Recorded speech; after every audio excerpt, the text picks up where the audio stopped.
ಯಾದಗಿರಿನಲ್ಲೂ ಕೂಡ ಇದೇ ರೀತಿಯೇ ವಿಪರೀತ ಕಿರುಕುಳ, ಟಾರ್ಚರ್. ದುಡ್ಡು ಕೊಟ್ಟಿರ್ತಾರೆ, ಸುಮ್ಮನೆ ಬಿಡಲ್ಲ, ಜೀವ ಹಿಂಡುತ್ತಾರೆ. ಅದಕ್ಕೆ ನಾನು ಹೇಳ್ತಾ ಇದ್ದೆ, ಈ ಸಾಲ ಪಡೆಯುವ ಸಂದರ್ಭದಲ್ಲಿರುವಂಥ ಉತ್ಸಾಹ ಇದೆಯಲ್ಲ, ಸಾಲ ತೀರಿಸುವಂಥ ಸಂದರ್ಭದಲ್ಲಿ ಬರಲ್ಲ. ಫೈನಾನ್ಸ್ ಸಿಬ್ಬಂದಿ ವಿರುದ್ಧ ಈಗ ಕ್ರಮಕ್ಕೆ ಒತ್ತಡ ಕೇಳಿ ಬರ್ತಾ ಇದೆ.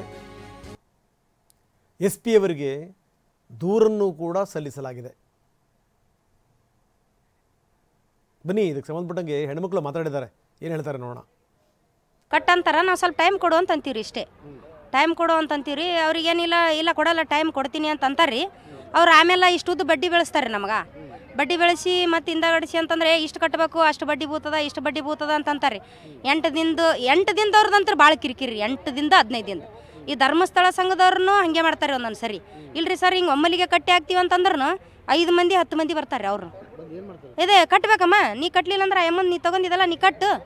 ಇಲ್ರಿ ಸರ್, 2 ಕಲ್ತು ಕೀಸ್ ಕ್ಲಿಯರ್ ಮಾಡ್ತೀವಿ ಅಂದ್ರೆ ಅದು ಏನು ಹೇಳ್ಬೇಡಮ್ಮ ನಮ್ಗೆ, ನೀ ಕಟ್ಟು ಅಂತ ಕೀಸ್ ಅಂತ ಅಂತಾರೆ.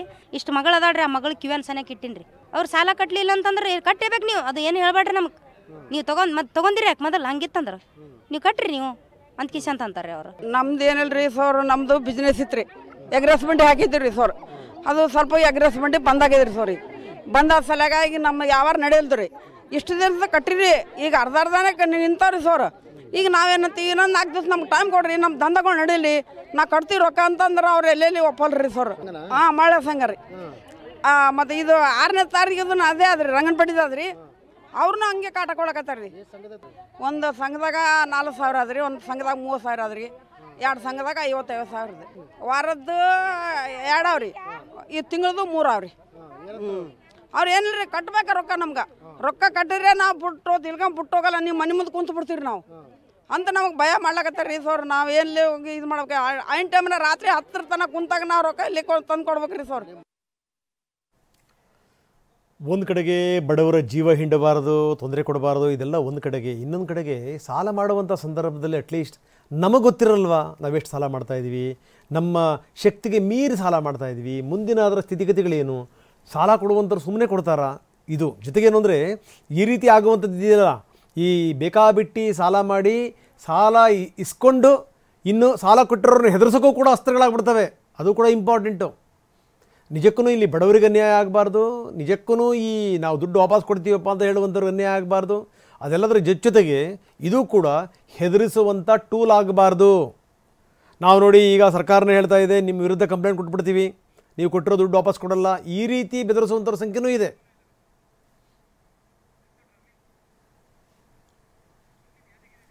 ಬನ್ನಿ, ನಮ್ಮ ಪ್ರತಿನಿಧಿ ಅಮೀನ್ ಈಗ ನಮ್ಮ ಜೊತೆಗೆ ದೂರವಾಣಿ ಸಂಪರ್ಕದಲ್ಲಿದ್ದಾರೆ. ಅಮೀನ್, ಏನಿದು ಸಂಗತಿ ಇದು? ನಾನು ಹೇಳ್ತಾ ಇದ್ದೆ ಏನು ಅಂದರೆ, ಒಂದು ಸಾಲ ಪಡೆಯುವಂಥ ಸಂದರ್ಭದಲ್ಲಿ ಅದರ ಅರಿವಿರಬೇಕು. ಒಂದು, ಯಾರಿಂದ ಸಾಲ ಪಡಿತಾ ಇದ್ದೀವಿ, ಅವರೆಷ್ಟು ಜೀವ ಹಿಂಡ್ತಾರೆ ಅನ್ನುವಂಥದ್ದು ಗೊತ್ತಿರಬೇಕು. ನಂಬರ್ 2, ಜೊತೆಗೇನು ಅಂದರೆ ಸಾಲ ಪಡೆದಾದ ಮೇಲೆ ಇದನ್ನೇ ಅಸ್ತ್ರವನ್ನಾಗಿಸ್ಕೊಂಡು ಸಾಲ ವಾಪಸ್ ಕೊಡಲ್ಲ ಅಂತ ಹೇಳುವಂಥವ್ರ ಸಂಖ್ಯೆನೂ ಕೂಡ ಇದೆ.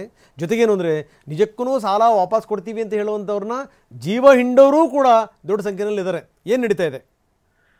ಹೌದು ರಂಗನಾಥ್, ಯಾದಗಿರಿ ಜಿಲ್ಲೆಯಲ್ಲಿ ಈ ಮೈಕ್ರೋ ಫೈನಾನ್ಸ್ ಕಿರುಕುಳ ಇನ್ನೂ ಕೂಡ ಮುಂದುವರೆದಿದೆ ಅಂತ ಹೇಳ್ಬೋದು. ಯಾಕಂದ್ರೆ ನಿನ್ನೆ ಅಷ್ಟೇ ಯಾದಗಿರಿ SP ಗೆ ಸಾಕಷ್ಟು ಮಹಿಳೆಯರು ದೂರು ಕೂಡ ಕೊಟ್ಟಿದ್ದಾರೆ. ಯಾದಗಿರಿ ಜಿಲ್ಲೆ ಸುರಪುರ ತಾಲೂಕಿನ ಕೆಂಬಾಯಿ ಪಟ್ಟಣದ ನಿವಾಸಿಗಳು ದಿನನಿತ್ಯ ಅವರಿಗೆ ಕಿರುಕುಳ ಕೂಡ ಕೊಡ್ತಿದ್ದಾರೆ ಅನ್ನೋ ಆರೋಪ ಕೂಡ ಮಾಡಿದ್ದಾರೆ. ಯಾಕಂದ್ರೆ 4-5 ಫೈನಾನ್ಸ್ಗಳಲ್ಲಿ ಸಾಲ ಕೂಡ ಪಡೆದಿದ್ದಾರೆ. ಸಾಲ ಪಡೆದ ನಂತರ ಪ್ರತಿ ವಾರ ಹಣವನ್ನು ಕಟ್ಟಬೇಕಾಗುತ್ತೆ. ಆದರೆ 1-2 ವಾರ ಲೇಟ್ ಆದರೂ ಕೂಡ ಅವರು ಮನೆಗಳಿಗೆ ಬಂದು ಕಿರುಕುಳ ಕೂಡ ಕೊಡ್ತಿದ್ದಾರೆ. ಸಾಕಷ್ಟು ಜಗಳ ಮಾಡ್ತಿದ್ದಾರೆ. ಜೊತೆಗೆ ಅವಾಚ್ಯ ಶಬ್ದಗಳಿಂದ ನಿಂದನೆ ಕೂಡ ಮಾಡ್ತಿದ್ದಾರೆ ಅಂತ ಆರೋಪ ಕೂಡ ಮಾಡಿದ್ದಾರೆ. ಸೊ ಹೀಗಾಗಿ ಅವರೆಲ್ಲರೂ ಕೂಡ ನೊಂದ ಮಹಿಳೆಯರು SP ಅವರಿಗೆ ಬಂದು ದೂರು ಕೂಡ ಕೊಟ್ಟಿದ್ದಾರೆ. ರಂಗನಾಥ್,